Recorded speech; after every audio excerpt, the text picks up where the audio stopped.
Right now, the United States is considered one of the most unstable countries in the world.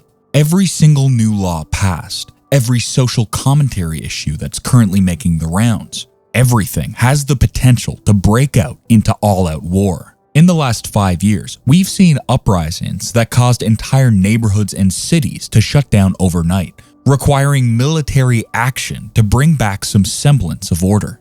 Every time, it gets a little worse, slightly more violent, and just ever so closer to that final societal collapse that's been boiling over for the last decade. This next presidential election isn't looking great, no matter which party wins. If history has taught us anything, it's that this time around, no matter what the outcome is, the civilian response is going to be disastrous. And before those crowds and the inevitable chaos that's going to ensue reaches you, you need to be prepared to get yourself and your family out. Chances are higher than ever that entire cities will go up in smoke with the next election.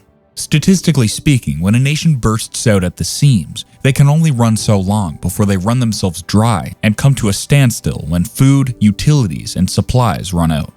That, or it's going to deteriorate in an all-out civil war. There's no in-between. Until then, you need to be able to make it out alive and stay alive until the dust settles or the war begins.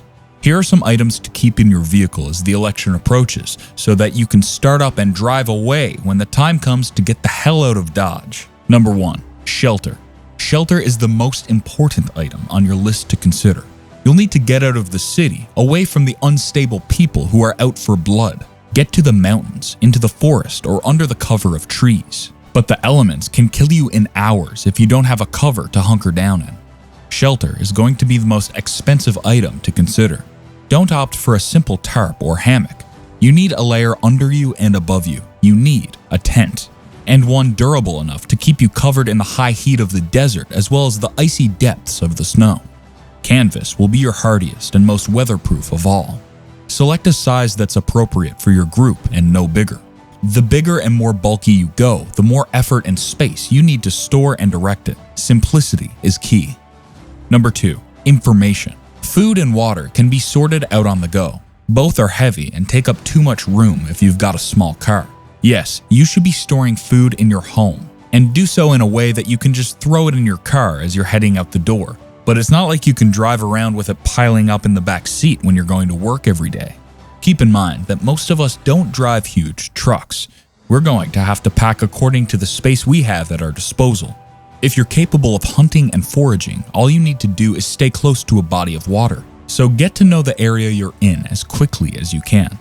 Maps and reading material on the edible plant sorts around you is key to your survival in the long term.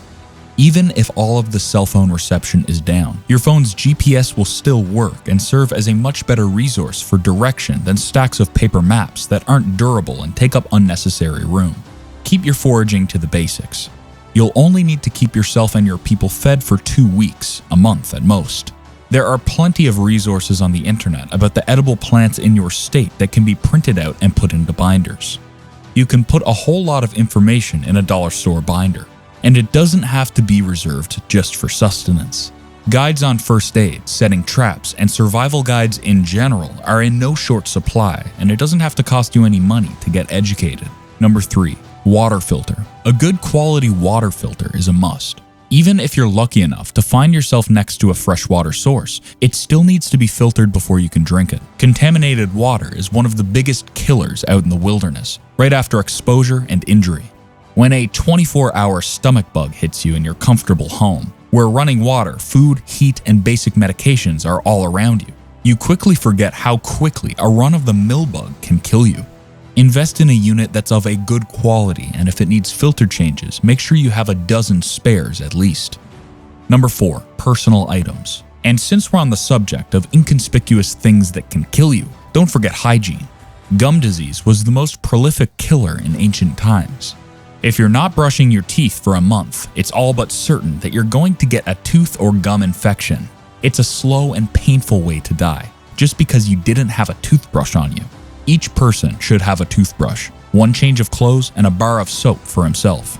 Just keeping a good cleaning schedule reduces your chances of gum disease, cholera, and gangrene by 50%.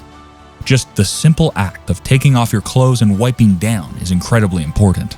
Most people aren't even aware that their feet are starting to rot off of their bodies because they haven't taken off their shoes because it was cold out.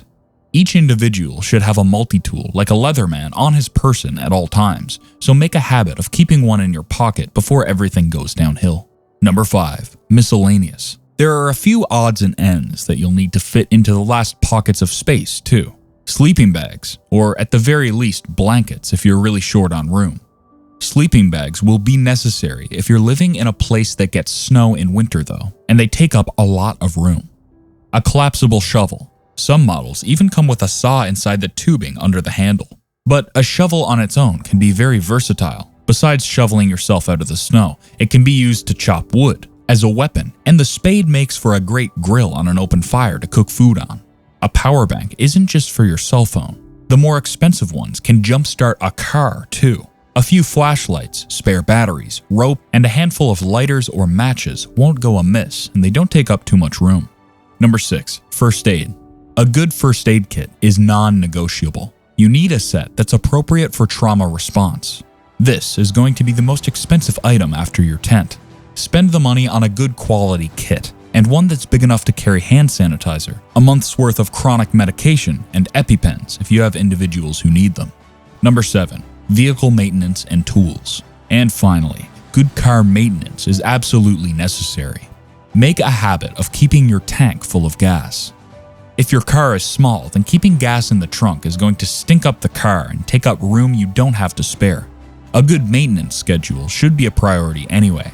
You can't risk breaking down from an issue that you could have prevented. Your spare tire and roadside emergency kit must be available at all times. The more pricey roadside emergency kits come with a small compressor and extra tools that can fix almost all of the minor problems that you can run into. It's all about being quick and efficient. Have the necessary items in the trunk of your car at all times. And if you have a few items like food and water that need to be thrown in at the last minute, keep it packed and at the ready next to your front door.